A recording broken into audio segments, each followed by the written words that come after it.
आज जो चीज हम डिस्कस करेंगे वो है आपके पास thermodynamic systems and their types. जैसा कि आप जानते हैं थर्मोडायनामिक्स हम कहते हैं असल में study of heat flow and how heat transforms from one form of energy to another. यानी कि जो थर्मोडायनामिक्स है ये असल में हीट के फ्लो की स्टडी है और उसके साथ साथ हीट कैसे एक फॉर्म से दूसरी फॉर्म में ट्रांसफॉर्म होती है, इसको असल में हम थर्मोडायनामिक्स कहते हैं।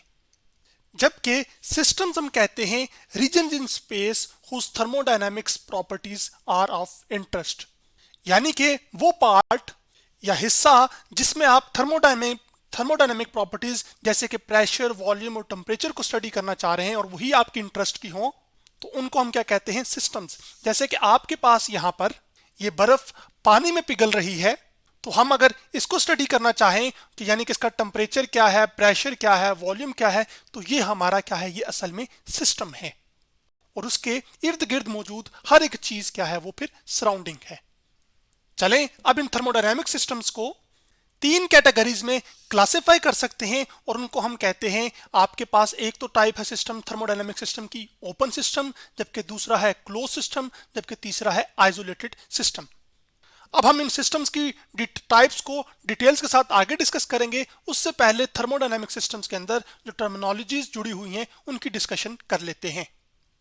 तो हम एक एग्जांपल ले लेते हैं थर्मोडायनामिक सिस्टम्स के साथ जो जुड़ी टर्मिनोलॉजी हैं उसके लिए। तो मान लीजिए कि आपके पास एक ये जो नीला पोर्शन है, आप इस रीजन के अंदर थर्मोडायनामिक प्रॉपर्टीज यानी कि प्रेशर, वॉल्यूम और टेम्परेचर को करना चाह रहे हैं, स्टडी करना चाह रहे हैं, तो ये असल में आपका क्या है, ये एक सिस्टम है।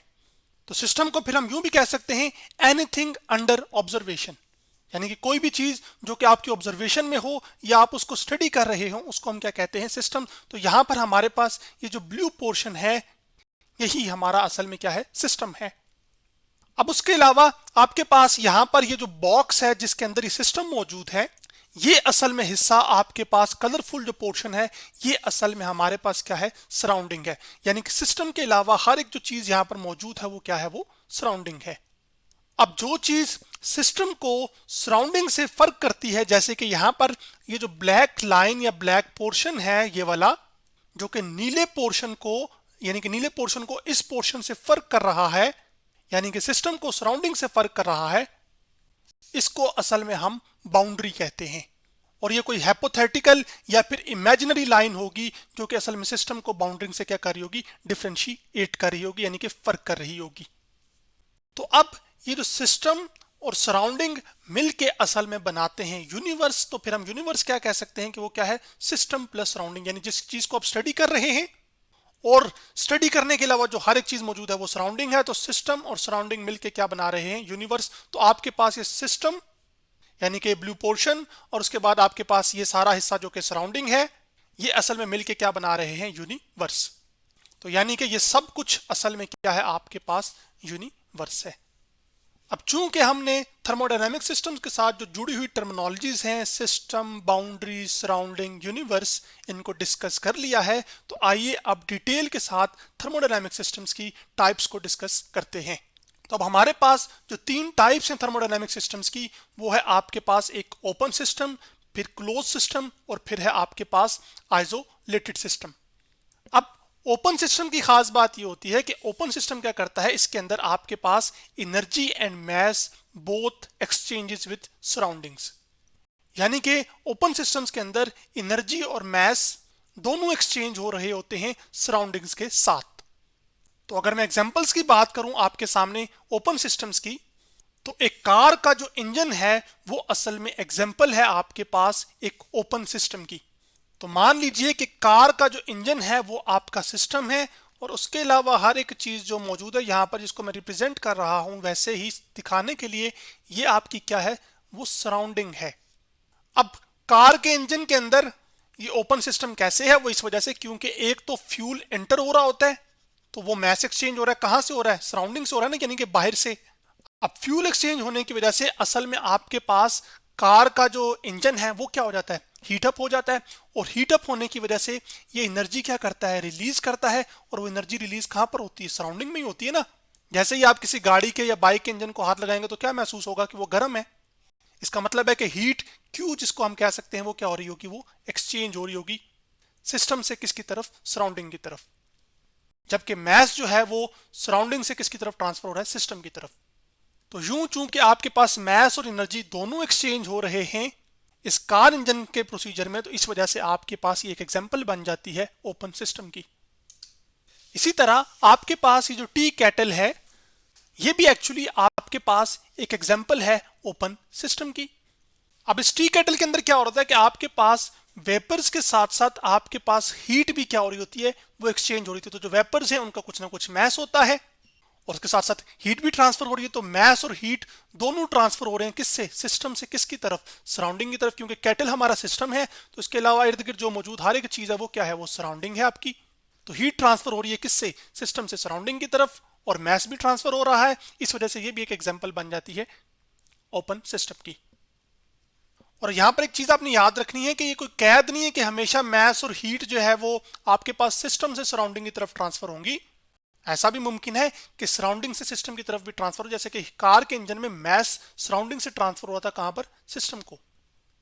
तो ये वाइस वर्सा ट्रू है दोनों चीजें। अब आगे बात करते हैं क्लोज सिस्टम की। तो क्लोज सिस्टम हमारे पास ऐसे सिस्टम्स होते हैं जिसमें एनर्जी तो एक्सचेंज हो रही होती है but not mass with surrounding, यानी कि एनर्जी एक्सचेंज हो रही थी सराउंडिंग के साथ लेकिन मैस ट्रांसफर या एक्सचेंज नहीं हो रहा होता। तो अब एग्जांपल्स की बात करते हैं क्लोज सिस्टम्स की।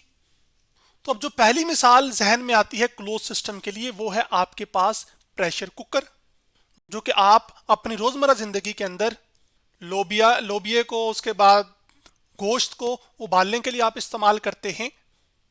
तो अब इस प्रेशर कुकर के अंदर क्या हो रहा होता है कि आपके पास असल में जो आप हीट सप्लाई कर रहे होते हैं ना, तो आप असल में भी स्टडी किसको कर रहे हैं, प्रेशर कुकर को।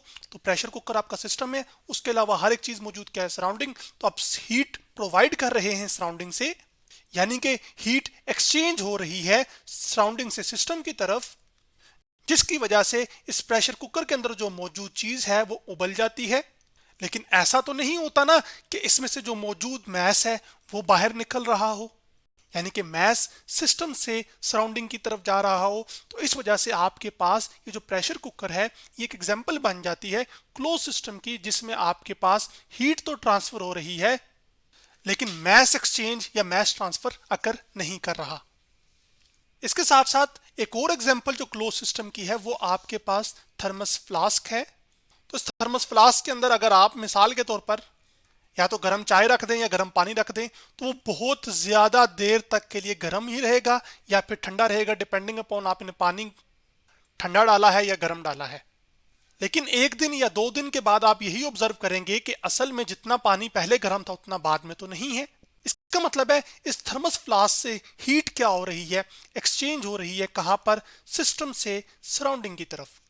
लेकिन क्या ऐसा होगा कि पानी पहले अगर यहां तक फिल था, यानी कि कंप्लीटली फिल्ड बॉटल थी, और एक दिन के बाद वो आधी से भी कम रह गई हो या आधी रह गई हो, तो ऐसा नहीं होगा। इसका मतलब ये है कि मैस तो एक्सचेंज नहीं हुआ। इस वजह से ये जो थर्मस फ्लास्क है ये भी एक एग्जांपल है क्लोज सिस्टम की, जिसके अंदर एनर्जी सिस्टम से सराउंडिंग की तरफ एक्सचेंज हो रही है लेकिन मैस ट्रांसफर नहीं हो रहा। इस वजह से थर्मस फ्लास्क एक एग्जांपल है क्लोज्ड सिस्टम की।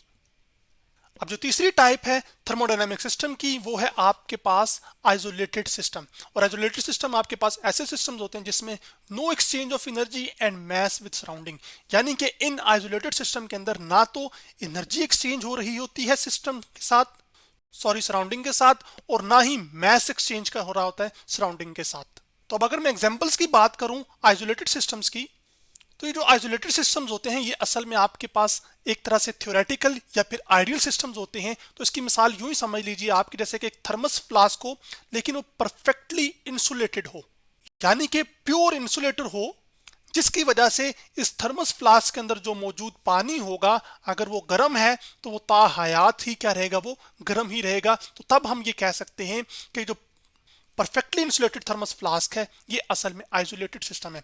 लेकिन आज तक हम इस तरह का कोई थर्मस फ्लास्क बना ही नहीं सके जिसमें पानी या चाय ताहयात गर्म रह सके।